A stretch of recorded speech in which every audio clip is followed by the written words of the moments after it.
Yeah, how come all these rappers and these actors don't rap about what they see? Look, baby, I know just what you mean. Look, baby, I know just what you mean. How come all these rappers and these actors don't rap about what they see? Look, baby, I know just what you mean. Look, baby, I know just what you mean. Look, okay, let me start breaking it down. You're rapping like a clown just to talk about a town, and you're talking about a crown, but where'd be it now? You don't hold your people up, you always hold them down. See, I keep my flow immaculate. I don't write, I calculate. I make the beats, spit the rhymes, and mix and masturbate the fake to the real like we had a date. Yeah, I know I'm not the lace, so just keep it cool like Frosted Flakes. I'm all over the chamber when you bust them guns. Fake stay all over the place, they like to type and run. Fake stay winning the race cause they the type to run. And you say he not real, but you both got a gun. Okay, well I won't judge you, but yeah, I hold a grudge too. But don't act like a dumb you. See, the truth cuts you up like the plug do drugs too. So when you in the cell, tell me what guns do. Yeah, how come all these rappers and these actors don't rap about what they see? Look, baby, I know just what you mean. Look, baby, I know just what you mean. How come all these rappers and these actors don't rap about what they see? Look, baby, I know just what you mean. Look, baby, I know just what you mean. Shots rang out when the boys in blue bang out. We gotta do our thing now, just to get our slang out. I understand the sentiment, it's imminent. So move your body now. If you really got the moves, start killing it. We getting it, keep getting it. I rip the mic like single ply, wiping with a finger missing. You talking kitty flipping, that's why the kitty tripping. You got the kitties flipping, something you must be missing. I like my missus chillin', winning, spending billions. Holistic hindsight, she raising niggas, nigga. She like to pop it, she like to get it. So what he gon' do? I got you reminiscing back when I was in the future. Mic in hand, that's my tool. A broken grammar, fool a schooler to make your body mover. So the cast of this stupid movie never fool you. I threw the jewels to you. How come all these rappers and these actors don't rap about what they see? Look, baby, I know just what you mean. Look, baby, I know just what you mean. Let's get it. What's going on, y'all? What's going on? It's your boy, DameSmiff, and we're here this morning to talk about beef, rap beef, musical beef, musician beef, pop beef, whatever it is, right? And we're going to talk about it from the angle of how it affects your music career and also how it affects the opportunities given to you, as well as really why people do this. Because I always ask this really pertinent question, which is, have you ever been so angry you wanted to write a song? And I've never heard nobody answer yes, or like, with an emphatic, like, yeah, I've done that before, And so it begs the question, really, why would you do that? Like, if you were really angry at someone, why would you then use your music to express it, even on a personal level? Like, not even just, I just don't like this other band's music, but no, like, Taylor Swift and her boyfriends, any guy and his ex, rappers and their co-workers, like, why would you ever do that? So we're going to get into a few different reactions as far as information on how that works in the music industry from the musical perspective. And then we're going to take a look at some lyrics so we can break down a little bit of what really goes into the mindset of one of the most prolific beef rappers and musicians of our time. Okay. So if you're interested in conversations like this, make sure you hit the like button and also make sure you hit the subscribe button. And what that'll do is it'll tell the algorithm that this is a really dope video and channel, and then subscribe button will help you catch all my latest videos. So like I said, we're going to get into reaction clips. I'm going to give a bit of my opinion on the whole beef ecosystem when it comes to music, and we'll break down a lot of different things from the musician's perspective. So let's get into our first clip. There has been a lot of hype about the massive benefits that the Taylor Swift concert tour will bring to Europe, but there's just one problem. Swiftanomics is not real. So I decided to do a case study in Stockholm. Stockholm is one of the places where Taylor Swift has already come through. The concerts were in May. We already have some real numbers. And I thought Sweden would tell us, if this benefit is actually there. And there is a benefit. Something like 180,000 people attended her 3 concerts in Stockholm. that generated about 850 million Swedish crowns of revenue. That will be about $81 million. That sounds 180,000 people garnered 81 million US dollars. like a lot of money, but it's actually not. Even for a fairly small city like Stockholm, that's not a huge benefit. Now, what does he mean by a huge benefit? Usually when people think about like an artist or a celebrity coming to a town or something like that and bringing money to the community, $81 million, yeah, like he said, would sound like a lot. Like if you gave me $81 million, I probably wouldn't even know how to spend it, right? But the point is that when you're running an entire city or a whole nation or a whole government, even locally, right? $81 million could be like a building. You know, that could be like a community center with some landscaping, you know? So in reality, what he's saying is that like the overall effect that it had on the community or Stockholm's economy was pretty small. That's why I was like 180,000 people got this much money. That's crazy. It started to make me think about like how I'm marketing things. Like maybe I need to find better fans. But the point here is that when you think about the effect you have on a community, how do you keep that consistency going when we're thinking about like gigging or finding, let's say, opportunities for networking and things like that, like just, you know, getting shows in Sweden. And so with that, we're going to take a look at how that works. And what word he used to describe it is called Swiftanomics. $81 million. That sounds like a lot of money, but it's actually not. Even for a fairly small city like Stockholm, that's not a huge benefit. It's a good weekend for Stockholm.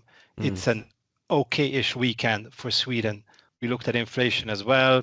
Sure, the tickets cost quite a bit. Hotel prices went up. But once you look at the whole country, and keep in mind, Sweden is a small country, no impact at all. And there's, of course, also a darker side of the economic impact, which is that all the profits made by Swift Incorporated get repatriated to the United States. So actually there's even a small drag for Europe because the money that is being generated in these concerts just get taken out of here. So then I thought, let's look at the broader picture, because surely it's not just concerts. We also have the Olympics coming up in Paris. We have Euro 2024, the European Football Championship going on, big mega events, which are all supposed to generate huge benefits for. And remember how we looked at how these events are actually staged, like how the riggers set up all the lights and move the equipment and things like that. Like these soccer fields could be hockey rinks in like a day or two. For the people of Europe, I spoke to a bunch of economists, and the conclusions seem to be the same everywhere. At local levels, there might be a positive impact from a Taylor Swift concert, from other mega events. But when you look at the total economy, you really need to look through a magnifying glass in order to see a significant impact on economic activity. And another thing too, when you look at this, what he's describing, like I'm trying to get it to show up right. But when you look at the totally, but if you look at like this is like shop right here. I would call this like maybe a bazaar or market, right?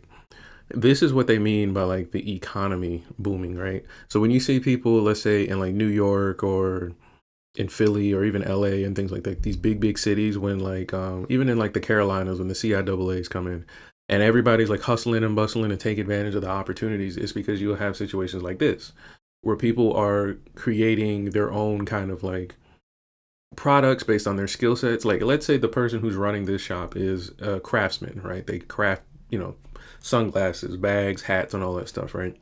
Well, the existence of a cultural event changes a lot of the demand that might be on what you're delivering, right? So for example, if you're in a tourist area, selling sunglasses might work because, you know, tourists need sunglasses sometimes. But if you're in an area that really supports, let's say, songwriting and music, then you can be selling things that are musician related.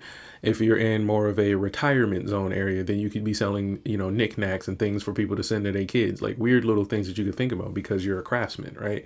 And so now when we're thinking about specifically Taylor Swift, they're taking specifically Taylor Swift's IP and then using that amongst, you know, their own talents. This creates a kind of like cultural phenomenon that makes popularity, notoriety, and influence currency. So this is what they mean by like Swiftanomics is not real, in my opinion. I think what he's going to suggest is that now that she comes here, she makes all this money, everybody's like, oh, and then when they leave, the actual benefits moves with her in her community. And so a part of that is what I talk about all the time, where that consumers are the ones that think they're actually producing nowadays. So like if you wanted to be a craftsman on this level, this takes a lot of work, right? To run this shop, this takes a lot of work. But who gets credit for what it is that you're making if the only reason I'm here is because Taylor Swift is nearby and you selling a cheaper version of her merch? Economy, you really need to look through a magnifying glass in order to see a significant impact on economic activity and inflation. To have a meaningful impact on an economy, what you would need is new money to be brought in. And in this case, it's not new money. It's people deciding how to spend their money. So people visiting. I noticed this too. I was talking to somebody about, I think we were watching Disney adults, and they were talking about how much money they spend going to Disney and how people would take out loans and go into debt. And then we talked about how super fans spend so much money, right? And I was telling somebody, I was like, it's not that people don't have money. It's that they're spending their money in other places where you aren't receiving the money, right? So you'll look at Disney adults and be like, man, why do they spend all this money? That's crazy. It's because they want to, right? They don't want to spend money on your music. They don't want to spend money to see you perform. And they don't want to spend money to see you, help your GoFundMe or whatever you got going on in your life.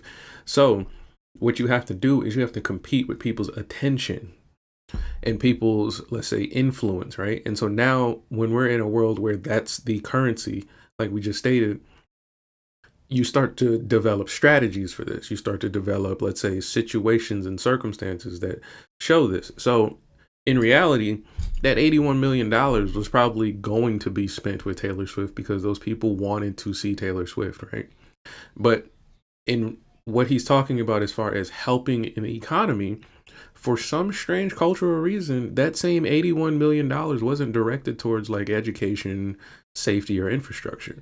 So there's a part of your responsibility as a consumer that I'm pointing out here that, yes, if you want to participate in a lot of what your artists are doing, you do have to take responsibility on where you choose to place your dollar, right?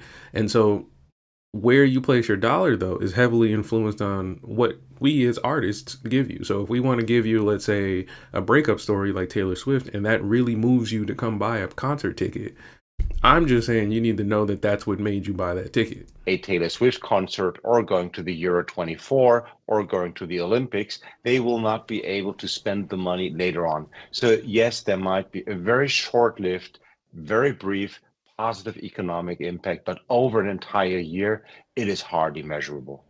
Like, look, they out there in outfits and, buying food and all kinds of stuff, right? So people have money to spend. It's just like when I tell people, hey, don't buy this, it's not going to make sense. And the feeling they have when I tell them not to buy that thing supersedes the logic behind the resource of money, like the actual utility of money.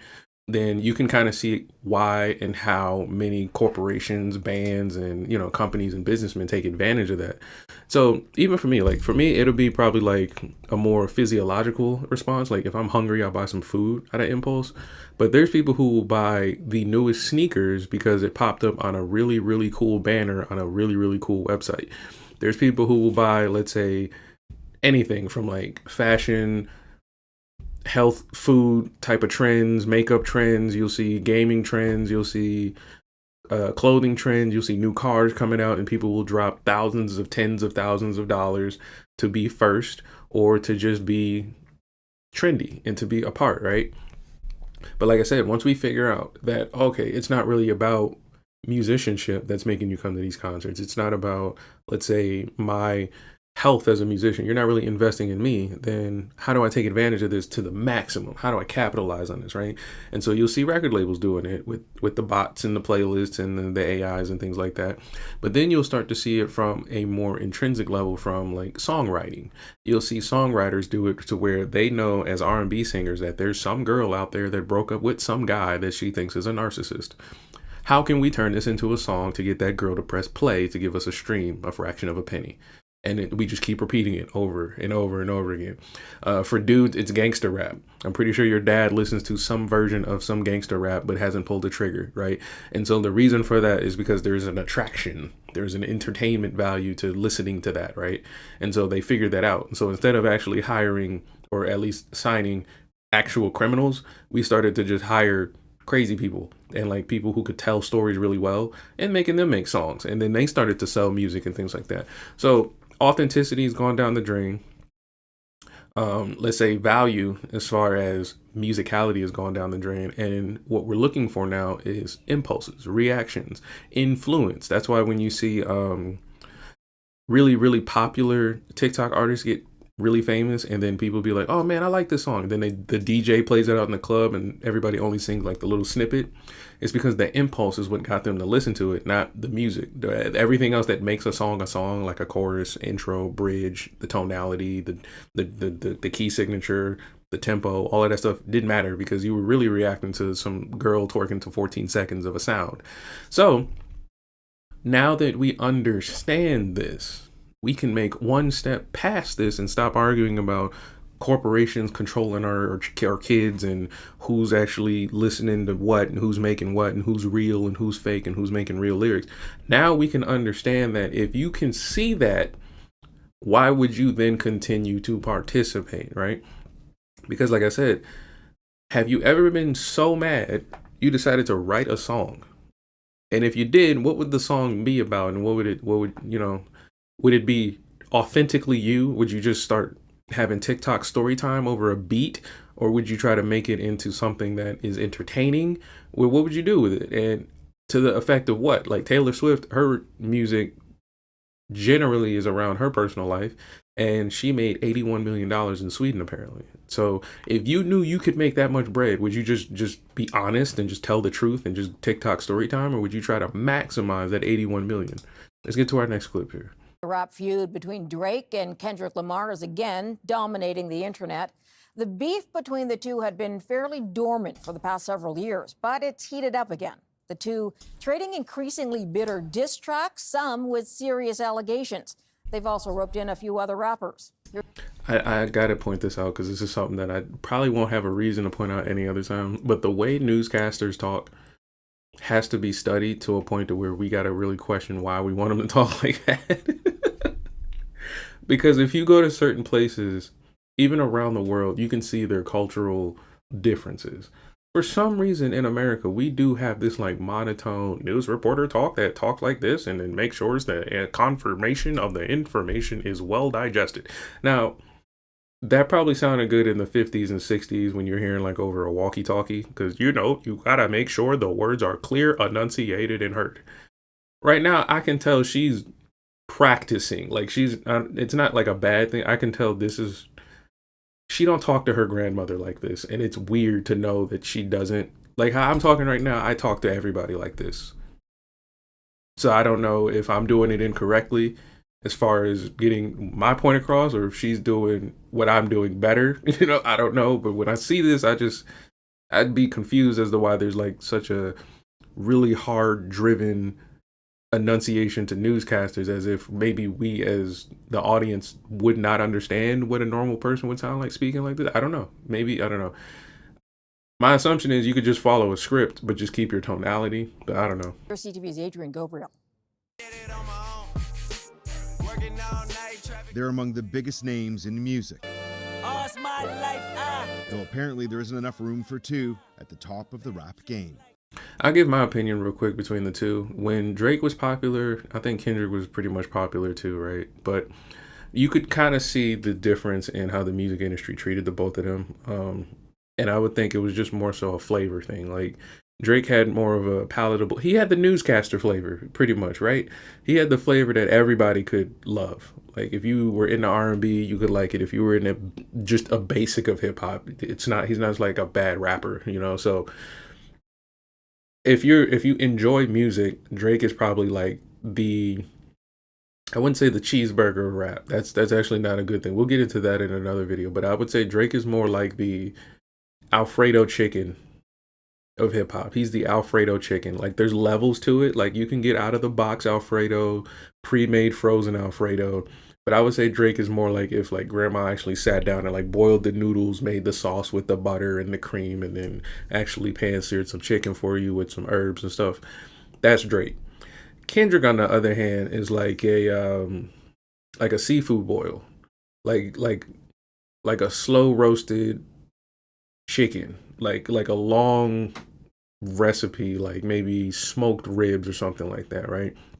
Whereas like you got to be of a certain culture to really know this exists. And he's like Tikka Masala, you know, like you really got to know what this is, and then to make it, it's kind of like you got to know it too. Like you got to know the layers and things like that. Like you can get the frozen version of this, but it's almost disrespectful. So that's the difference that I could see if I were to relate it to food, how the music industry treated the two of them. Now, for me personally, I'm not a chicken Alfredo guy. I like tikka masala, slow roasted chickens, and like, you know, smoked ribs and things like that. That's me. So for me, when Kendrick was out, I really liked the layering of the music as far as making it outside of himself. Like he used his personal story on like this album, To Pimp a Butterfly, to tell a lot of, I guess, what was going on with him in the music industry. It was like stories of him screaming in hotels and like losing friends and gaining friends and learning things and rekindling past, you know, stories and stuff like that, which was cool how he told it, right? Which made me kind of disconnect from him as far as it being like connected to him personally. Like I wasn't like, oh man, I love Kendrick now. It was more so like, wow, he's really like really telling me this story and I understand it, but he's not just explaining it. Like it's just not like, yo, yesterday I was sick and then I took some medicine and now I feel better. It was like some kind of like real poetic version of that, right?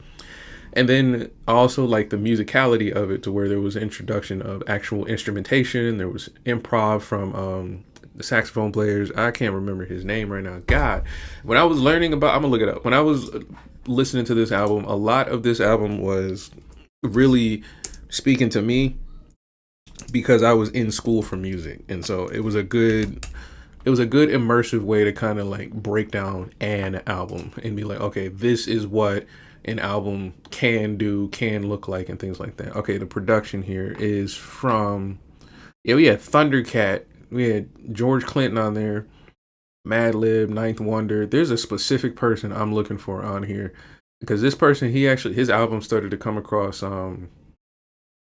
my fellow students' desks and things like that. Yeah, he had Bilal on there. Bilal is actually cool because I actually seen him perform once. Where is it? There is a specific person. And after this album, this specific person started making a whole bunch of music. Kamasi Washington. Yeah, it was a rack of people on this album that made this dope. Where is it? Terrace Martin. That's who I'm looking for. Terrace Martin. Terrace Martin is the dude who basically, I don't know if he wrote the sax parts and things like that, but like a lot of the saxophone style in that album, you can hear his flavor and like genre and style on there, right? And so for us, it was really like, when I say us, like my band and stuff like that, I was with, we were pretty much studying the writing and like how to make sure all of this made sense musically. When it came to Drake, it was like you could see how the instrumentation and the production really favored, I guess you can say, rounding out the sound for Drake, right? And the difference is this, like when you're making a tikka masala, there's like layers to each level of the cooking, right? There's flavors that have to stack and like, you know, morph into one another. The same works for an Alfredo. The only difference is that when you're eating a tikka masala, the curry is all in one, and if you were to take the curry out, you don't have anything, right? With chicken Alfredo, you could probably separate most of that and it'll still taste aight. Like you can eat the noodles with a little sauce and you'll be good. You can eat the chicken with a little sauce, you'll be good. You take two, maybe one ingredient out of a tikka masala recipe and we can tell. Everybody can tell something's wrong here, right? And so it's not necessarily a difference of quality, it's a difference of taste, palette, right? And so for me, I preferred to hear all the musicality, the improvisation, the how so many different quote unquote chefs were in the kitchen as far as To Pimp a Butterfly versus the single direction of one artist when it came to Drake, which would have worked for me at the time if I wasn't so enthralled in music study, right? I think if I was just a pure hip hop fan, it would have been a lot easier to be a fan of Drake for me, but it wasn't because I was looking for something else. My palette was in a whole nother place, right? So that's just musically. Now, when we get into the content of what they're talking about, like the substance, like the blackety black stuff, the gang stuff, the shooting, the relationships, and all that stuff, a lot of it, personally, I tuned out because it's, again, personal to them. I don't care that Drake is worried about some girl. I don't care that Kendrick is really sad that his gang members are not doing well. What I really care about is that these individuals are doing well, because then they can, be successful. That's why Kendrick's To Pimp a Butterfly was so interesting, because he was able to tell that story, through the music, which made it palatable for me. And that was the cool part, right? Whereas Drake, if you're just singing about a girl, I'm not sad about a girl, so I can't relate. So I'm not really gonna do that or listen to that. But Drake's pop hits or like dance hits, they were cool. But again, when you're thinking about the type of person I am, I'm not gonna listen to a loop with a lyric and a beat for more than like 2 or 3 streams, right?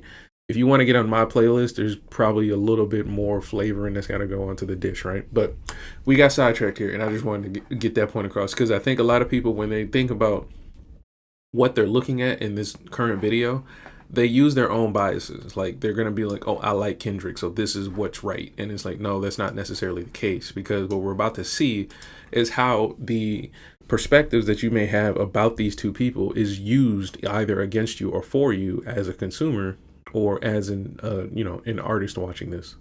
I think this is insane. Canada's own Drake and Compton's Kendrick Lamar have squared off in a hip-hop heavyweight title fight for the ages, with the dueling artists releasing no less than 11 songs dubbed as diss tracks, which take aim at each other with piercing precision. A small sample includes this Kendrick track titled Euphoria. The lyrics speak for themselves. I make music that electrify 'em. You make music that pacify 'em. 2 days ago, Drake dropped this reply. Always rapping like you about to get the slaves freed. You just acting like an activist. It's make believe. Okay, this is funny. Like I said, have you ever been so mad that you wrote a song? Like, you got to think, like, because this is why beef is so interesting for me as a musician. When I looked at beef as a young musician, it was through the lens of like 50 Cent, Ja Rule, The Bridge Is Over, KRS-One, LL Cool J, beefs like that. Ice Cube, who else was beefing around different times? Like DMX, like weird, situations, right? And I would always ask the same question. It would be like, so why don't they go over there and like fight them, like go get them? Because like as a kid, when we were in middle school, we didn't have the ability to like write songs and TikToks and Snapchat to our bullies and stuff like that. It was like when you seen your bully, if you didn't defend yourself, you lost the fight, and that was it. Like there was no follow up or nothing like that. It was just, it is what it is. So when I started to see musicians do this, and they weren't teenagers and they were actually like signed recording artists, it started to beg the question as to like why they would do this.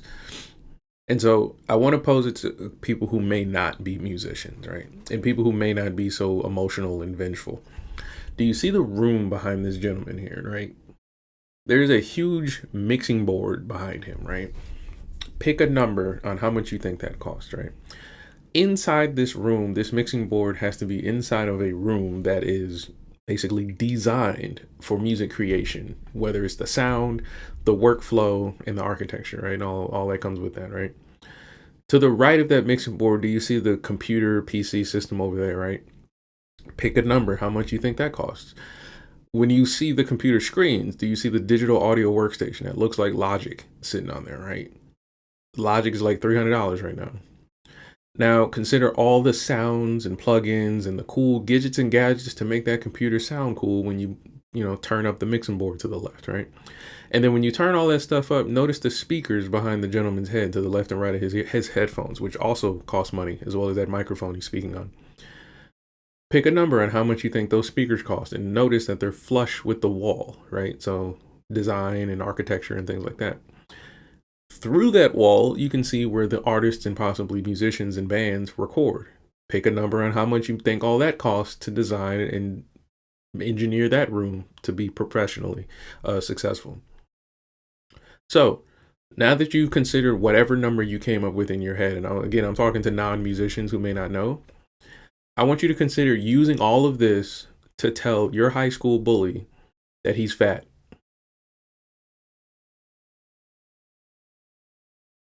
So this is what it looks like when I see beef in the music industry.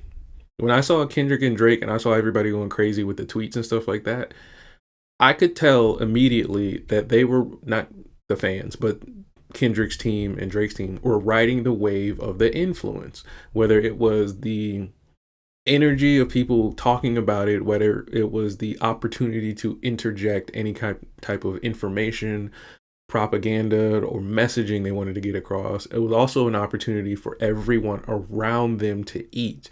You remember Swiftanomics, right? So you've seen people making TikToks, you've seen people making podcasts, you've seen people making panels, you see all kinds of people trying to eat off of this existence of beef. So I'm making light of, like, have you ever been so mad to make a song? But if you knew it would make you millions of dollars, get you on the Super Bowl and possibly the notoriety of a rap legend, why wouldn't you? Why wouldn't you try your hardest to convince everybody that your bully is fat? With all the equipment, state-of-the-art tools and everything like that, right? So now that I've laid it out with both perspectives, on me as a child seeing this with 50 Cent, and then now in my 30s seeing this with Kendrick and Drake, it almost makes you wonder, well, what role do I play in this? Right? What role do I play in this when I see somebody going, oh, this other rapper sucks so bad, you should tell him too? Right? So what am I really doing as an artist or as a fan or as an investor of music? I've met Drake twice. I've actually met Kendrick also. Music journalist Rudy Blair believes this beef has roots as deep as Drake's career. When it comes to street cred, Drake has never really had that, even though he's tried with the look, the swagger. When our pride was low. And Kendrick put an exclamation on that point, releasing a song titled Not Like Us over the weekend. That video they just showed right there is actually fire. We gonna be all right. That video was fire. With the look, the swagger. Like, when you think about like how they did that, that's one thing. But you got to also peel it back a layer and think, like, somebody had to either have this video in their head and present it to Kendrick's team, or they had to sit here together and create this. That's crazy. I wouldn't have thought of, like, okay, the opening scene is going to be us floating down the street with nothing, and then try to make it happen at the same time. Like, that's crazy. When our pride was low. And Kendrick put an exclamation on that point, releasing a song titled Not Like Us over the weekend, with fans even taking to Google Maps and changing the address to Drake's home to read Kendrick's house. His home is Kendrick's home right now. The feud also has Canadian Grammy Award winner The Weeknd siding with Kendrick. And you see what I mean about, like, it starts to affect others, right? So, like, the 50 Cent Ja Rule beef started to affect Eminem, Fat Joe, Yayo, G-Unit in general, you know, Murder Inc. in general, and Terror Squad. Like, it started to really bleed into other things, right?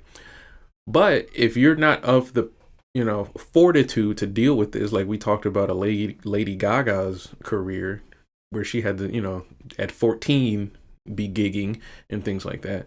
Something like this could catch you off guard, where, like, you're suddenly in the middle of something like The Comedian between Key and Peele's wife. And sending musical counterpunches of his own in Drake's direction. That is definitely a first. And I think, again, it goes back to street credibility. Though the clear winner in all of this might actually be a Toronto restaurant. New Ho King made its way into a lyric dropped by Kendrick, as well as a Drake music video.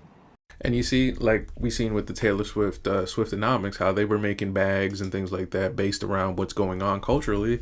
New Ho King can basically do the same thing, and they can, you know, gain a little bit of notoriety and then get some foot traffic themselves. But again, that's the restaurant business version of beef, meaning, like, it's kind of like an area of effect for them, and they're not really going to be able to determine what happens with that. So it's really up to the influence of the culture. So let's get into the next one here, and we're going to keep deep diving a little bit closer to, like, what's behind the mindset of a person that would do this, right? We already tried to figure out basically what's the value of it, what's the benefit, and the benefit is, you know, the millions of dollars, the notoriety, the opportunities, and things like that.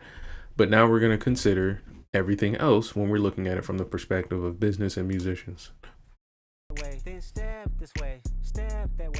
Another thing, After Kendrick used Drake's Toronto home for the cover of his diss track, Not Like Us, Drake's properties came into the spotlight. Got a condo up on Biscayne. In his 2011 track, The Motto, Drake raps that he got a condo up on Biscayne in Miami. And the Miami property cost him $1.9 million US in 2011, before flipping it as one unit for $2.4 million to an NBA player in 2012. The records show Drake bought that condo from controversial property developer Levayev Boymel Marquee Developers LLC, one of the namesake partnerships between businessmen Lev Levayev and Shea Boymel. Do you think they have any clue of what's going on with this beef? I would say yes. I would think they would. I would think they somehow would understand the influence of these two gentlemen. We don't know how much Drake really knew about the developers, but in the 2000s, both Levayev and Boymel were accused of helping to build Israeli settlements in the West Bank, which are considered illegal under international law. Drake's team declined to comment on the record, while Boymel and Levayev didn't return our requests for comments. Type of money, everybody acting like they know you. Ultimately, using limited liability companies and investing in real estate, something experts say is typical of someone like Drake. It's honestly advisable in many instances. You know, when you have that kind of net worth, it's a good way of protecting yourself from potential creditors trying to reach your assets through no fault of your own. Yeah, and then a lot of times what you're thinking about too is a demonstration of leverage and power too. This is why I was like, I think they kind of would understand who Drake is when they're working with somebody of this notoriety, because at that time he was Drake, right? So when we're thinking about beef and like how things are really managed and things like that, yes, you can be like, okay, I'm gonna be a super rap legend and I'm gonna go hard and I'm gonna be really, really mean to this other dude in order to, you know, make things happen. We've seen that with Hobson. And so now when you're looking at the actual moment, what's at risk? And you'll see things like homes, real estate. You'll see things like friendships, partnerships like Jordan Peele and Keegan. And then you'll see things like actual careers being on the line with G Unit and Murder Inc. and things like that and so forth. There's many other times where you'll see it, right? If you go to the little young dudes that actually just shoot people, I think they make more sense when it comes to like what beef actually is. The part that doesn't make more sense is that they still do the music part. But as far as like you're mad at somebody and then you go do what mad people do, yeah, that makes sense. But you're so mad you want to make an album, doesn't make sense to me. So now that we've seen like, okay, almost everything is up for grabs as far as lyrics or as far as what people are willing to talk about with you, we got to start thinking about now, well, what's the point? Like, what's the real, you know, benefit of doing it outside of just doing it? So let's get into our next clip. What I was prepared to do today was let Cole know that 7-minute drill sounds like you didn't want to battle. It also was overplayed because A, your man Kendrick said, let's get it, bro. Right. Prove it, but only gave you a couple of lines. You delivered a full song. Okay, that's his problem. That's his misstep. No, but right? that's what I was prepared to say today was that was a misstep. Right. Okay. That's all I was prepared to do. But was interested to see how it was going to play out. But the human side, I commend Cole for being true to himself and his authenticity first above a rap battle. I commend him for that. Okay, but the authenticity part, it damages it. Because he's been talking big talk for the last few years. His whole the whole album was straight up down talking to other rappers that he think were not on his level. So this is where it can get a little confusing, right? Some people could see it to where, as I laid out earlier, like, oh yeah, it's just music. They just talking shit. But then when you look at, let's say, what he's describing here, well, how much of what you're saying is authentically you when it's time to perform, right? And this is what I mean, but like, have you ever been so angry you wanted to make a song? Because if you're actually angry, like we see with the younger rappers who are actually shooting each other in like Chicago and Philly and Texas and shit like that, they're actually angry and you can see how it results, right? I don't think Kendrick and Drake are truly angry other than like maybe they dislike each other's principles or beliefs, maybe, right? They're not really angry at each other. So there's really no quote unquote beef. This is almost sparring, right? So now you get a situation where J. Cole is put in the predicament, like I said, with the economics of a beef. He's nearby. He's also a top rapper. He's also named amongst these three men oftentimes. So why shouldn't he contend with them, right? Some people would believe like Ebro, where it's like, okay, maybe he's just trying to take the mature route instead of taking the angry route. And then other people are like, well, even if you're not angry, we still want to see an exercise of skill, right? We want to see you act like you can whoop on somebody lyrically, right? But then there's also the other side of it is like, well, what really does happen when you're angry? Like with the younger rappers actually getting up out of their studios and finding each other and committing crimes, perhaps J. Cole is providing us a bit of a boundary, protecting himself and probably others around him from his anger. Because you got to think about, again, like we said, you would take the tens of thousands of dollars in that studio to create these songs, but then at what cost? What is at stake? You got people's houses, you got people's families, you got people's jobs, all surrounded around your anger. And does it really make sense to risk it all for calling your bully fat? So yeah, for sure. But that was mostly, but KOD was mostly intended for the young artists that he was having back and forth with at the time. But the second that somebody's on your level, Kendrick didn't even we're not even talking about disrespect. We're not talking about somebody getting on the street. We're not talking about street beef. Right. We're talking about he literally challenged him as a rapper. That's right. To prove that you're the best. Exactly. And then you're gonna say, you know what? Nah, I really don't want to prove that I'm the best. But also, here's another piece. Here's another piece of this. Here's another piece of this that I want people to pay attention to. Right. Kendrick also said, right, in so many words, you gotta pick a side, bro. You moving around with Drake a lot. I'm paranoid, and I need to know who's who and what's what. So that right there is a part of beef, right? We've seen that with many other rap beefs where like you'll see two very angry individuals going at each other, but then the music industry tries to behave like the music industry around it. So you'll see it a lot with, let's say, to take it away from beef for a second, you'll see it with like Chris Brown. Like people are still collaborating with Chris Brown, but there is a stigma on him because of, you know, his history. And so what then happens is, similar to what Ebro is showing here, people start to look at who works with Chris Brown differently because of how they may feel about what Chris Brown did.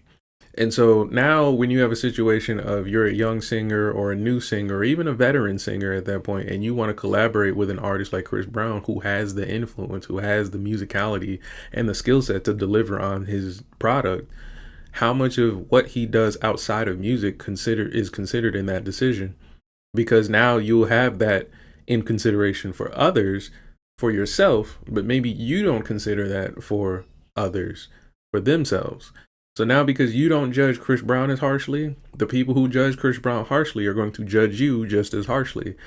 It's not a right or wrong thing. It's just, well, now you have to navigate the fact that other people you actually might respect, love, and cherish and really want to work with are now looking at you crazy because of what you did and who you're working with. Or maybe because you didn't pick a side.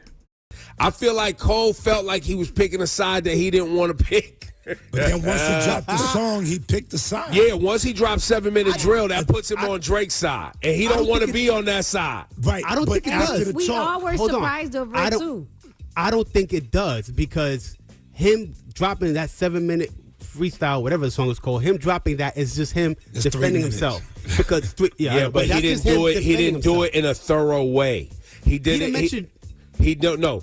He didn't. 7 Minute Drill was not delivered in an honest way about how he actually felt in the moment about Kendrick and how he actually could have set the chess table. That's why I'm saying he overplayed his hand on 7 Minute Drill. So what it sounds like in Ebro's opinion, that Ebro thinks J. Cole was trying to play the music industry version of beef strategy versus the authentic, this is how I feel about you part of the music industry, which he's absolutely right in feeling that way. It's just now we got to figure out, well, what's at risk if I pick one of these strategies, right? So clearly he picked the safer one, which is to, you know, do the more performative beef thing, like, yo, I'm gonna just be politically correct. But if you really do hate one of these people, or you really, really side with one of these people, what's the risk of actually exposing that? Like, what's the risk of putting that into a song and then telling people, yeah, this is how I really feel? Because it's not, he threw in some battle bars. He critiqued his album a la Hove on Takeover kind of style, Bing Bok Bing. And then there's the honesty that Cole's put out some boring ass albums. He was probably listening to how he broke down Kendrick's albums, looked at his own discography and was like, who am I really one to talk? Nah. But then say that. Don't say, that's my point. But that's not what he said. But that's my point, Cass, is he didn't play his hand and set the table correctly for this to play out. He overplayed his hand on 7-minute drill. Right, but Ebro, what I'm saying is, then say that on the stage yesterday. Right. Don't say what you said yesterday. Right, but that may come later. I don't know why he's asking for unmitigated honesty and integrity from an entertainer. I think a part of that is us trying to romanticize being relatable to musicians and entertainers. He's saying just say that, like that's gonna just help him. Like that's just gonna be the right thing to do. That's not how that works. Some of that may come later. He's in his feelings, man. This is the guy that made Let Nas down, man. He made Let Nas down and the internet came for him because he apologized to an OG and everybody was like, get out of here. He's being true to himself. All right. And he been on this emo tour with Drake for mad long, and that probably wore off on him too. So, like, a part of it, too, Ebro's making light of it, but it could be, a part of it could be that, like, there's actual business relationships on the line here. Like, what's the point of me joining in this beef where you're calling somebody a PDF file and all kinds of, like, you know, bad characteristics on this person, but I also am working with them, similar to Chris Brown. Like if somebody was making a bunch of diss tracks of Chris Brown, right, it would be kind of like weird, but then at the same time, it would be even weirder for you to then side with Chris Brown amidst if everybody believed what they believed about him, right? So culturally, you would be the weird one. You would be the one standing out looking strange, right? And so I think J. Cole is navigating that probably like carefully. He's probably trying to figure out, man, if I jump into this, everybody gonna think I'm siding with X, Y, and Z, and I'm not. And if I don't jump into this, everybody gonna think I'm a punk and I backed out on everything. So he really just had to, you know, just get burnt. He just had to just be, and it's honestly a thing because of the influence he has. Being a very popular pillar of any genre industry, even if like you're McDonald's to Burger King, like sometimes you gotta just jump in the trend because you're the player on the board, right? You gotta set the precedent. And maybe he didn't want to do that. Or maybe he just saw the risk and was like, I don't want to risk, you know, my other artists or my team or like how they may be affected, you know, because y'all fans are crazy. Like y'all will take it to where you're DMing people's cameramen and makeup artists because of the rap beef. So it, in terms of business, that's not smart because fans are crazy. But in terms of like maybe just getting in it on some rap stuff, they probably would have did this in college. But now when you start seeing like, oh no, we got like projects coming up, we got like people's, you know, he's got like Boss and like different artists he's working like, let's not take our attention off of this, you know. So now we can get into a little bit of the deeper dive here. And this is actually going to be, I'll probably do this in 2 parts here, this upcoming little section right here. So what we're going to do is we're going to deep dive one of the greatest rap beef songs ever, right? And we're going to break down its lyrics. But then we're going to react to, I think, a funny little story of one of the lines in there to kind of show you how the realities of what happens with the writing of these songs is going on, or what's really going on with the realities of the writing in these songs. And then we can also look into what the artist may be thinking when they're writing these songs. Okay, so here's the first song we're gonna get into, and this is What's Beef by Notorious B.I.G.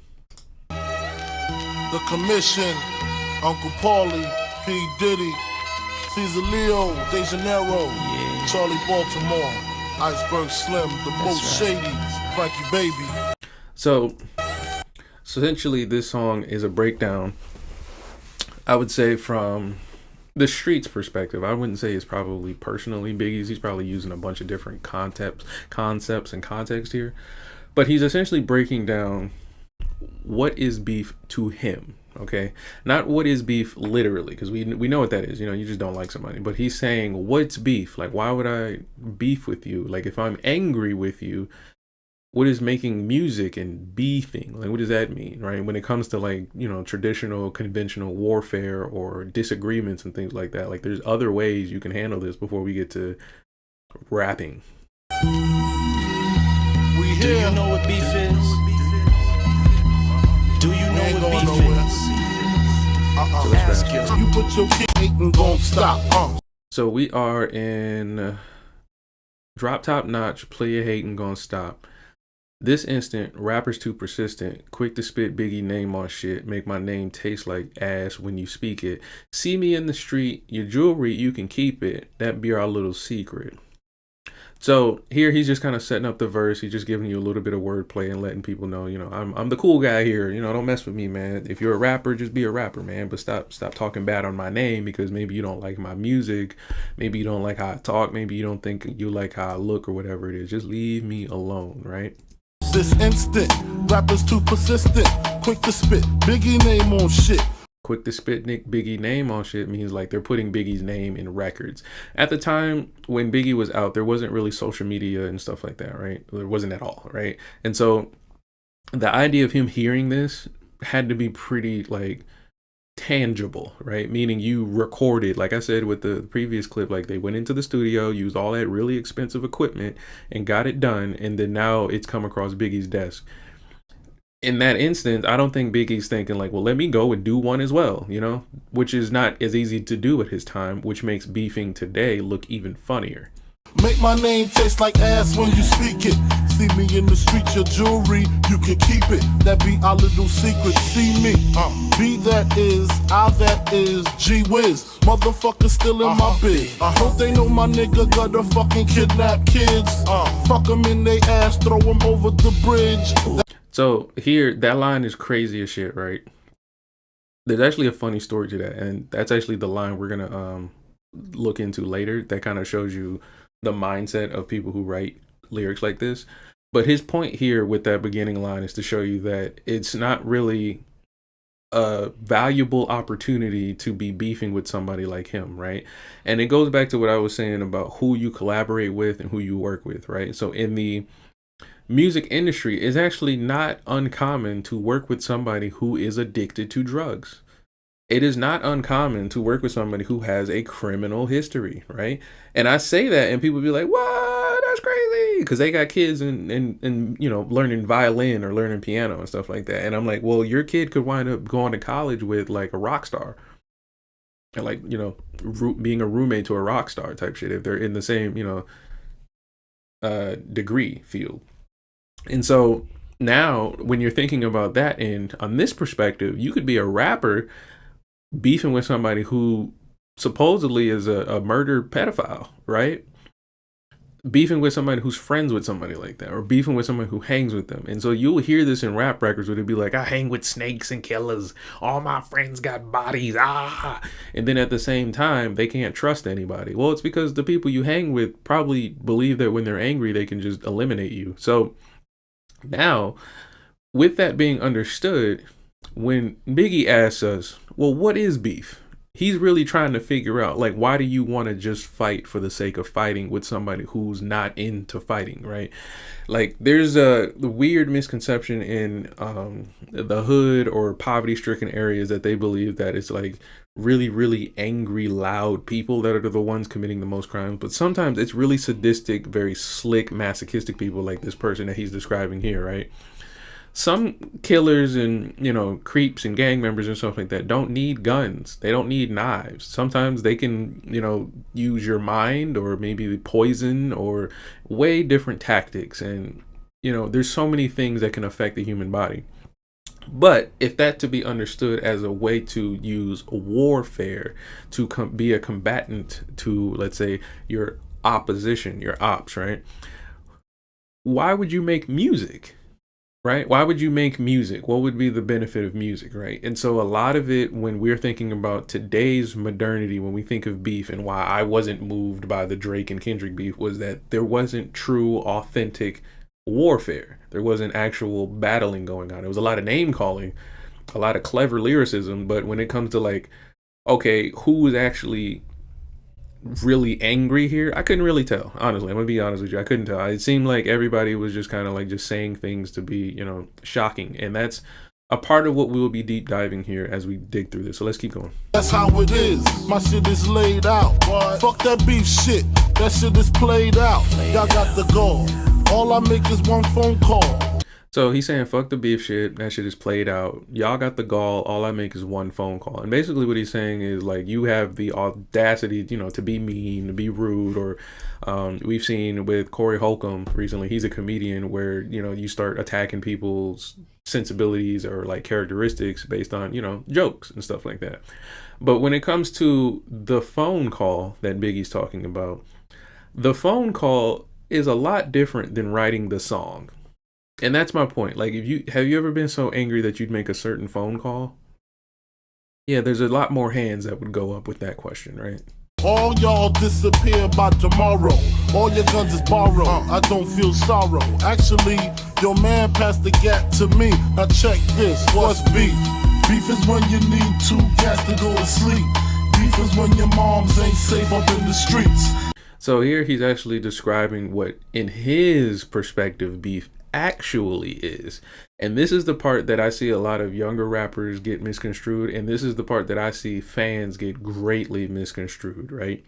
When they be like, oh, there's a beef, I don't see rappers having to go to sleep with two guns. Now, I don't think that's, you know, normal. I don't think you should have to as a musician. That's your job as a rapper, is to make music.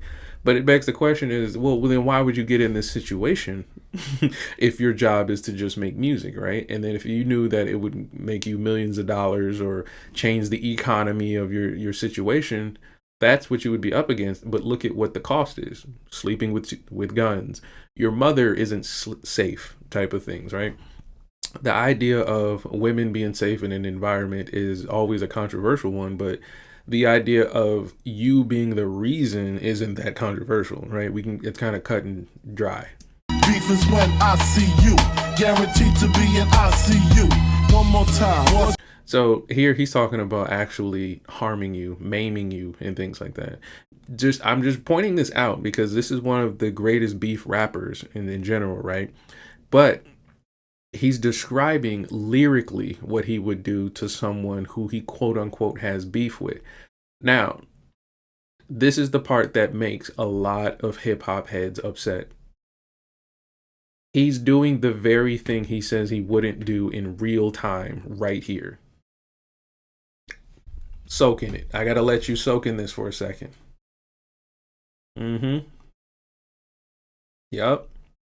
He's writing lyrics about being tough in real time, right? And so when we say that, it's like, no, wait a minute. We start to like question our sensibilities. A little bit of delusion and bias kicks in. But we have to look at this for what it is. This is a song about being tough.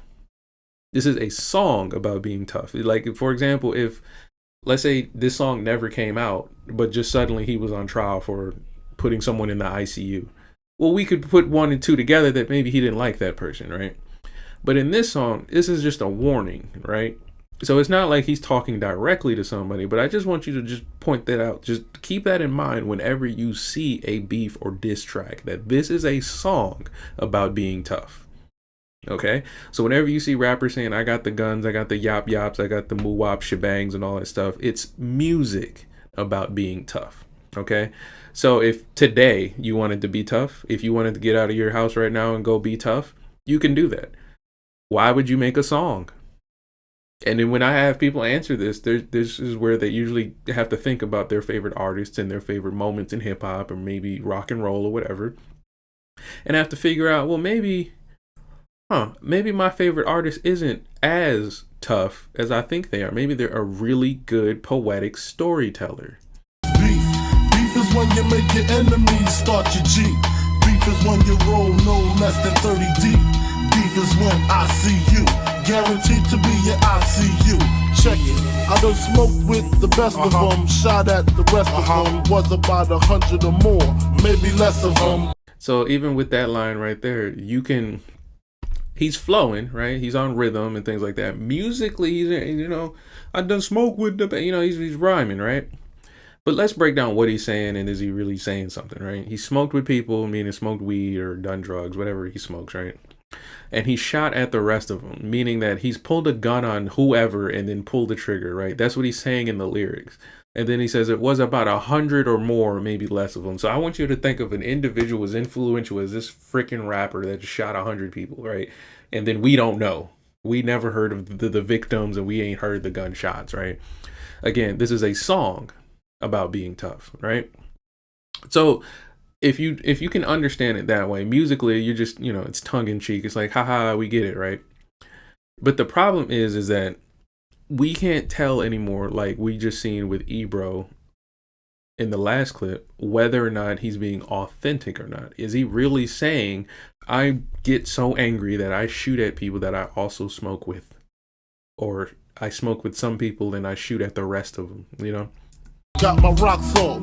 That nigga from the brook just be wildin' on you, just be styling on you, and I tried to warn you, but your eyes fucked up. Now I cleared them shits with hits. You on the fucking bench. Pardon my French, but sometimes I get kinda peeved at these weak MCs with these supreme baller like lyrics. I call them like I see. So he's even he's expressing a bit of disdain for how he feels about other rappers. So this is where it gets confusing for me, again, as a musical rapper. Like I'm not I want to rap because I feel something about somebody, right? I rap because I'm a musician, right? So there's a difference between people like me and a lot of other people. But he said, now I cleared them shits with hits. You on the fucking bench, meaning like, I made a bunch of music. I'm doing so much better than you. Nobody's booking you. Nobody's picking your name, right? And then he says, pardon my French, but sometimes I get kind of peeved at these weak MCs with the supreme baller-like lyrics. And I don't know who he's describing, because again, this is my point here. This is a song about someone, something, some phenomenon, right? So I would prefer for him to name who he's talking about if he's really angry. But because it's just a warning shot little song, it's probably just them vibing out in the studio with Puff Daddy. But he's expressing that he just doesn't like how he's seeing these supreme baller like lyricists, right? Which begs the question of who cares, right? When we're thinking about musicianship, why do you care, right? Well, it's a song, right? And what he's probably really expressing is that, I don't know it to be true because there's no social media back then, but there could have been a time where the more richly rich, baller like rappers were actually taking shots at the more underground lyricists who were maybe a little more gritty and things like that. But I don't know if to be true. But either way, would that make you so angry to where you go write a song? Y'all niggas sound like me. Y'all was grimy in the early 90s. Far behind me, it ain't hard to find me. Number one with the booyaka. Give me the Remy and the chronic. Ain't no telling what I do to y'all. It's obvious the game's new to y'all. Take them ends you make and spend them on the tutor, huh? One shot, I'm through with y'all. So even with this line, he's kind of showing that it is kind of like musically charged, stylistically charged. Most of it has to do with how he feels about maybe what people say about him or the respect that people are giving him and stuff like that. And he's basically saying, I've been doing this longer than you. You were trying to do the grimy thing. It didn't work. So now you're trying to do something else. Grifting. This is what YouTubers call it. You're grifting, right? And he's pointing that out just to say, I'm actually like tough. I'm actually tough. But just keep in mind, he's using a song to tell us that he's actually tough to people who just said words possibly to him. Ain't no telling what I do to y'all. It's obvious the game's new to y'all. Take them ends you make and spend them on the tutor, huh? One shot, I'm through with just beef. Beef is when you need two gas to go to. And then we get the hook where he explains again what beef is to him. So let's speed up a little bit. There be nothing but smooth sailing. When I spit shots, now your crew's bailing. So he's talking about shooting at whoever's being disrespectful to him. It's just a common trend. This song was written in the 1900s, right? And you see this all the time where musical rappers record songs of them saying they will shoot someone that they don't like. And I see it all the time, right? And it gets kind of like tropey. Like it feels like you guys are just saying this to fill up that last 4 measures of a bar. But what I think really needs to start happening is I think y'all need to start naming your targets. No, seriously, I think you guys need to start legitimately naming the names of the people you're targeting, like the young rappers. The young rappers figured it out. They was like, we're not gonna keep just saying we'll shoot anyone, because we're looking for you. We're not missing no more. We're not doing a random baby hit by a stray bullet at a drive-by no more. We're looking for you. And I think when you do that, it adds more validity and authenticity to, let's say, like the Drake and Kendrick beef. Like, we knew exactly who they were talking about. So there wasn't no, like, there was no pearls being clutched based on, you know, oh, he said something crazy to the industry, now we all got to respond, like Kendrick did with the first verse he did with the Big Sean song or whatever, right? So I think what we're seeing here is that this is a theatrical line. This is Biggie saying, oh man, I'm so tough, I'll shoot at y'all. And it's like, okay, but who are you talking about? Because there's people clearly that we all would believe are tougher than ourselves. So it's not like he's just saying the world. That would be foolish. That wouldn't be, you know, that wouldn't be wise when it comes to conventional warfare, right? So I think we need to start charging rappers, at least going forward, if you're going to make a beef or diss track, speak specifically to who you're talking about. Otherwise, you're just making platitudes about being angry to someone that you don't know, or that we don't know, that may or may not have, quote unquote, disrespected your feelings. So that's on you fans. You fans, that's your job. That's your homework. The next time you hear a beef track, ask the rapper who they're talking about. And if they don't tell you, if it ain't for no, like, I already committed the crime and I don't want to go to jail, then you just got to let it go and just know for a fact that they're writing music to make you feel a way. They're not probably really tough at all. I got is heat and tough talk for you. Tie you up, cut your balls off just for you. Man, listen, straight talk. I don't know why you would tie up anybody and cut their balls off and what you would use them for, let alone for a diss track. But go off, Biggie. Look what that slick shit bought ya. A first class ticket to Lucifer. Real name Christopher. Watch me set it off like Vivica. Like, this sounds like the rap version of death metal, where like you just describe mean stuff and like cringy, like emotionally charged stuff like torture, murder, knives, and cutting and stuff like that. Again, this is music. This is not real. This is not really happening. He's not doing this in real time telling us. There's no, like, this is not a snuff film. This is a song. They made a beat. There's a dude going boom boom boom cat in the background, right? So this is a song. This is a musician talking, right? The problem is that when you start to move from this to where I'm saying where you should start actually like naming what you're saying, is that then you move into like Young Thug lyricism, Chief Keef lyricism, Old Block Chicago lyricism, New Jersey and shit like that, where actual criminals are making songs. And what that does is kind of like a racist using a slur. It exposes how dumb they are, right? So let's think about this for a second. If you were so angry enough, you decided to go, let's say, like, do what he's saying, like torture somebody, right? For you to then think it's safe for you to put that on a song and then sell it to the masses makes you, come on, y'all, say it. It makes you dumb. It makes you really dumb as both a criminal and a musician, because it doesn't help your career and it doesn't help you stay free from the crime you committed, right? So it's just dumb. It's not right or wrong. It's just dumb. Right. So then when we see cases like the David dude who apparently had a underage girlfriend that he chopped up in his car and has all this evidence and then was making music about it, and his label was helping him with it and everybody was helping him do tours and stuff like that. Remember the riggers and try to get on the bus. All the people who were involved in his career now have to think about, oh shit, was he telling the truth? Like, now they have to sit there and think about that. And so when they really figure out whether or not he's telling the truth, they got to think, well, then dang, we were really working with this type of person, where we thought we were working with a Biggie, a musician, somebody who was just making lyrics, right? And so that's why I say, for fans, y'all need to charge these musicians with the fact that they are not speaking directly to what they're speaking on, because that's not conventional warfare. It'd be like, for example, if our country was like, we're going to go to war with anybody we don't like, and then they just shut the broadcast off and be like, well, what does that mean? Like, should everybody just be ready for anything? Like, you know, so, but if we were like, we're going to go to war with this group of people, then you can be very specific and you don't have to worry about your country or your group of people, right? So if we don't do that, then you get situations where everybody's trying to attack you, like Takashi.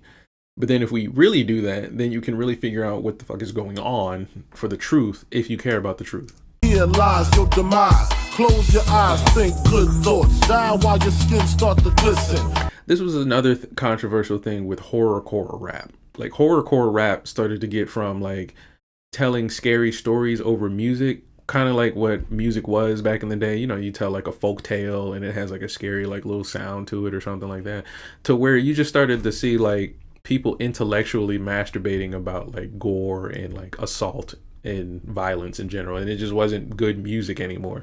So now if you want to listen to horrorcore rap, you probably ain't gonna find no authentically like good music. You're gonna find somebody trying to make you throw up or just make you feel weird. But as far as like, no, I want to tell a scary story, yeah, you're probably not that good of an artist. And if you are, you probably got your influence from somebody else. And if you did get your influence from somebody else, good luck standing out, because we already know where you got your influence from, right? So this is why this beef stuff is interesting now in 2025 and 26, because we can see where they're getting all their stuff from. Like, you're not really angry, you're not really tough, you're not really gonna get up and do something today about your problems, right?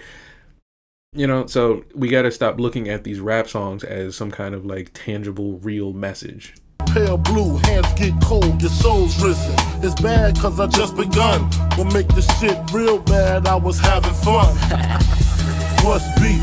Beef is what you need. And then we get back into the hook one more time. But yeah, a lot of this though is really just people just kind of like picking apart how they feel about somebody or the disrespect and stuff like that. And like even like when it came to like the outcome of P. Diddy's career, it's like, all right, let's really have a real conversation about like what honestly we're looking at when we think we're looking at authenticity, right? We think we're looking at somebody who's like super tough, super mean, and super authentic to who they are, but really it's a lot of layering to that, right? It's kind of like, I'll give you an example of it's a fictional example, but it'd be like if you had a king and the king's idea of warfare was sending out other men all the time to fight on his behalf, right? Not in the sense of like my nation needs this or we're righting a wrong. It's just he just feels the type of way and you go fight it. He don't like that they wear, you know, moccasins and he wants them to wear boots. And so he tells you to go take their moccasins. And if they whoop your ass and keep the moccasins and maim you and you lose something, he don't really give a fuck, right? And so you can't tell as a fan that that's how this is looking, because it's shrouded in music, it's shrouded in money, it's shrouded in flashiness and things like that. That's how gang members recruit children. You know, they got the tattoos on their face and they tell them like, oh, you know, we're your family now and all that stuff. You know, it helps you make an easier judgment on something that you don't fully understand, right? And so with this story, though, we can kind of look at a lot of different ways on how musicians think when they come to this. Like, you would think like, oh man, if you're really angry at somebody, you should just, you know, just tell the truth. Just say how you feel, and then everybody would just get the truth. Like dude was saying, like, why don't you just get up on stage, J. Cole, and just tell everybody what's really going on? Well, in reality, that's not really going to help him, right? That's not really going to help him really get down to what he's trying to get across, which is that this is not important, y'all. I'm trying to like do a thing here with my homies. I'm trying to really, you know, do a thing here with as far as my musicians, my artists and stuff like that. And you guys are really just making this all about something that if I do get involved with, it's probably going to destroy everything here. And then on the other hand, you have artists that are like, you know what? I'm actually going to take advantage of this moment. I'm going to go ahead and get me the best studio, the best lyricists, the best beats, all of that stuff. And what I'm going to do is I'm going to basically wind up making the greatest song of my career for my career. And then we're going to basically ride this wave all the way through the bit and then make sure we make all the money. And you as a fan are thinking like, oh no, he's really angry at that guy. He's really trying to prove a point. He's probably going to help him get to jail. And that's not true at all. It's not true at all. They just playing with your emotions because somebody played with their emotions. And you can see it on a lighter level when you watch YouTube. Like if somebody's beefing, quote unquote, on YouTube, how much content then comes out because of that. Yeah, that's just proof that everybody's kind of trying to just eat off of the emotionalism. So I got one last topic, and like I said, we're going to break down that one creepy ass line in the beginning of that song. But it's to show you why someone would say something so volatile to basically harm the credibility of someone else, and then also why somebody would use something so volatile to justify their own credibility. Like, just think about what that line was, right? So let's get into it.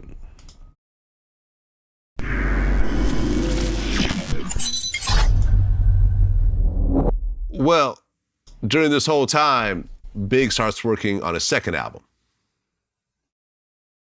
And in the interlude in the beginning, he was like, "See Gutter, where you at?"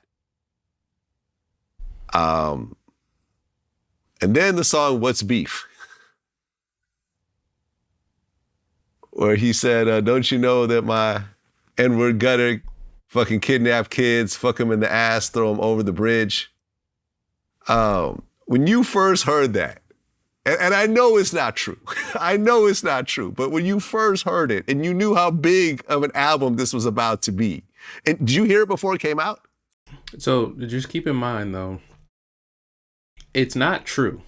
So the feeling, like the emotion you felt if that was your first time hearing that line, that like charge of envisioning a pedophile committing their crime, right? That energy there was harnessed. It was used, okay? It wasn't true. It was used. Just like how you can listen to a sad R&B song and then suddenly you relate to a song or to a situation you've never experienced. It happens in horror movies a lot, where you see like they'll use symbols. So you'll see like children being attacked. You'll see women being attacked. Usually they'll try to attack your idea of a wholesome family, and then you'll watch them be destroyed on camera. That energy you feel, or that emotion you feel watching that, is harnessed. And it's there every time you play that film, every time we play that song, every time you do that, it's going to charge that same energy from the human psychological physiology, right?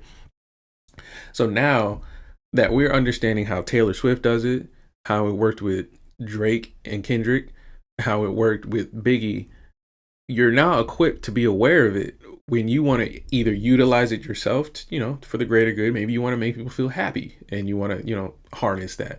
But now you understand how it can work on a mass scale and how it can also affect people around you, right? So they're harnessing this energy through the feeling of somebody that's actually in their life, actually in their network, which was why I said you guys need to start charging these rappers with being very specific on who they're having beef with, because then you can now line out where the collateral damage is going to go and not really just, harm everybody. So like, if, for example, bitches ain't shit but hoes and tricks, that's such a vague term and generalistic term that somebody who doesn't understand that is going to assume you're talking about the gender women. And that's not true. But because that's not true and it's also not explained, the understanding there is going to be missed, right? But the feeling you get from hearing that is harnessed, regardless of your understanding. So because when I first heard this song, and like they were explaining here, when most people heard this song and when most people probably experienced this song just now when I played it, the feeling they had was harnessed for the influence of whatever beef thing he was trying to get off for, the supreme baller-like rappers at the time. And I know it's not true. I know it's not true. But when you first heard it and you knew how big of an album this was about to be, and did you hear it before it came out? Yeah, hell yeah. I was in the studio when he did it. Y'all in the studio. Man, this nigga he ain't talked to me. I ain't talked to him for like 2 weeks. Like, we stayed in the same crib and we would like do everything, the same thing together, but I just wasn't speaking to him. So he's saying he wasn't speaking to him. I wonder if it's because of the line or he wasn't speaking to him at the time the line was written. I don't know. But he said he heard it, which begs the question of why he didn't reject it. But we'll probably see why. Like, it was just like, it's crazy. It's like, all right, if you got a brother and you in the house with your brother, y'all got to do everything together every day. Y'all got to get on the bus together. Y'all got to go to school together. But y'all got beef. So y'all not talking every day, but you in the car with him every day. We eating every day.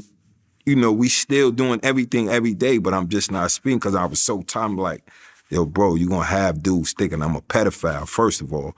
I just came home from jail. You know what I'm saying? So I'm just like, I already know where dudes' minds will go.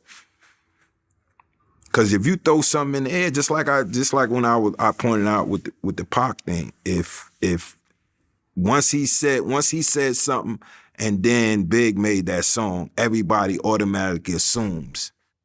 And the difference is that back then there was no, Instagram Live or YouTube where he can go and give his side of the story. These albums were pressed to CDs and shipped out to warehouses to be distributed inside people's homes and cars to be played on their Walkman radios and stuff. So when they're hearing this, and again, the shock and feeling and, maybe despair and anger you might have felt hearing that this man does what he does to children and throws them off of bridges. The one thing you got to get over is the fact that you got to believe that. Like, you got to think somewhere somebody is getting away with this and we don't know. And then on the other hand, you got to think that Biggie knows this. You just bought his record, so that way his friend can also continue to do this, that of which was also mentioned in the same record you just bought. So there's a lot of reality that you have to check before you delusionally just believe what you just heard. But the part that it makes this really difficult is the emotionally charged lyrics that help make this difficult. All right. It makes it difficult for you to go, that's not true. If you believe for the rest of the song that he's really tough, he's going to shoot people when he's angry, he's really mean when people work with him, and all the word of mouth stories are going the way they're going, and there is no, let's say, Ozzy Osbourne version of his life where you can see what he's like with his kids, you can see what he's like with his grandma. Until we get interviews like this, we didn't know that Biggie was going to cry when he found out his girl, was in a song, or we didn't know that he was going to cry when Tupac died and stuff like that. They were not going to put this in music and then poetically give it to us to where we would believe it. So the point here is that now that you understand what beef is, we still don't know what beef is, because the same guy that told us what beef is wrote a song. That's what it's about him. So they saying, oh, this dude came from jail. He fucking, oh yeah. That's his thing. Yeah, and to be fair, Big has said some real wild shit over the years.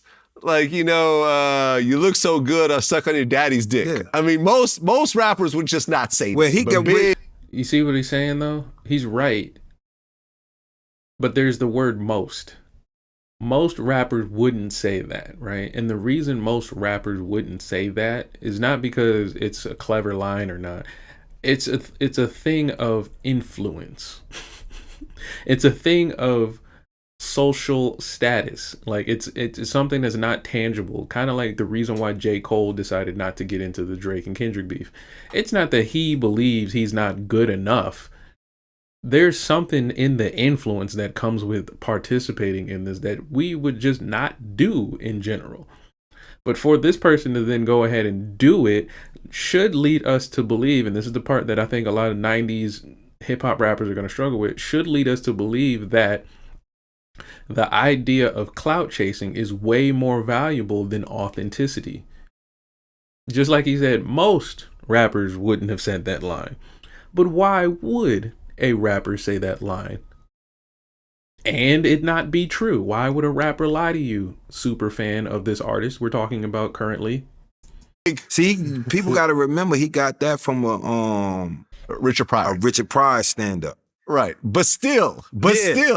See, and then trying to justify it from its influence doesn't really change what we're saying. So let's change the line, right? We'll use another example. Let's say instead of DMX saying, y'all gonna make me lose my mind, he just started singing Candy Girl. Like, there's a reason we don't do certain things a certain way for certain looks, and the idea that, again, trying to make artists relatable will ruin this every single time. If you think about putting Dwayne The Rock Johnson in a tutu, that's absurd. Like, it just literally is absurd. So that's why it works for the movie, right? But he wouldn't authentically wear a tutu, right? So that's the point. Like, most people wouldn't do this. But then you have to ask and answer, well, then why would you do this, right? And if we're going to look at, let's say, Biggie as like super, super tough man, but then he also hangs with the PDF file, but then it turns out he's been lying about hanging with a PDF file, and the guy he's calling a PDF file, actually, he's got beef with as well. It makes us beg the question of what is actually true and why is so much not true.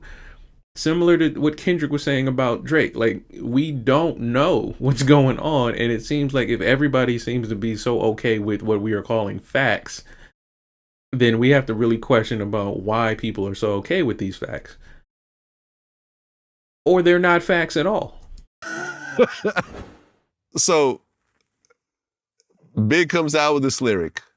And did you actually ask him to take it off? Say, hey man, can you take that lyric out? Or is it like Big wasn't trying to listen to none of that? You can't. See, that's one thing about Big. Once he say it and that he's gonna do it.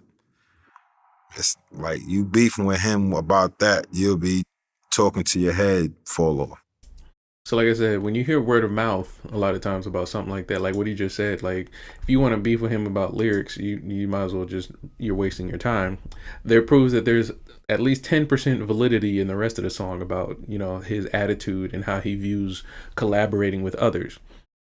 But that also begs the question of, well, if that to be true, then why would so many people work with him and then expect some kind of creative liberty as a musician working with somebody that has such a heavy A-type personality, right? We talked about, I think last week, working with Kanye West and how the guy was like, man, Kanye just does what he wants to do. And it's like, well, yeah, he's the type of leader that does that.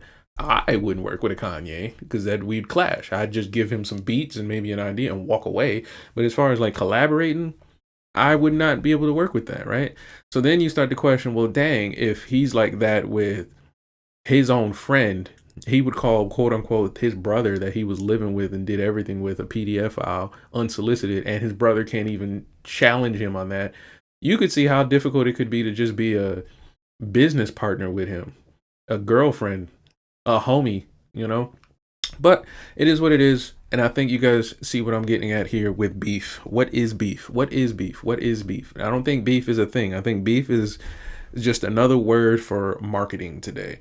And I think it's always been a thing for marketing. I don't think there's ever actually really ever truly been quote unquote rap beef, meaning you're so mad you're writing music to the other person and it ends at music and that's it. There's no such thing as rap beef. Either you're really angry and you want to hurt this person or ruin their career, or you just playing games with this word to market your music. So either way, we've seen it in the 90s and we've seen it with Kendrick and Drake. But I want you guys to let me know in the comments what you really think rap beef should and could look like in today's society where, it's actually music centered. So let me know. This is Musician Talks with DameSmiff, and I am out, and I will see you guys tomorrow morning.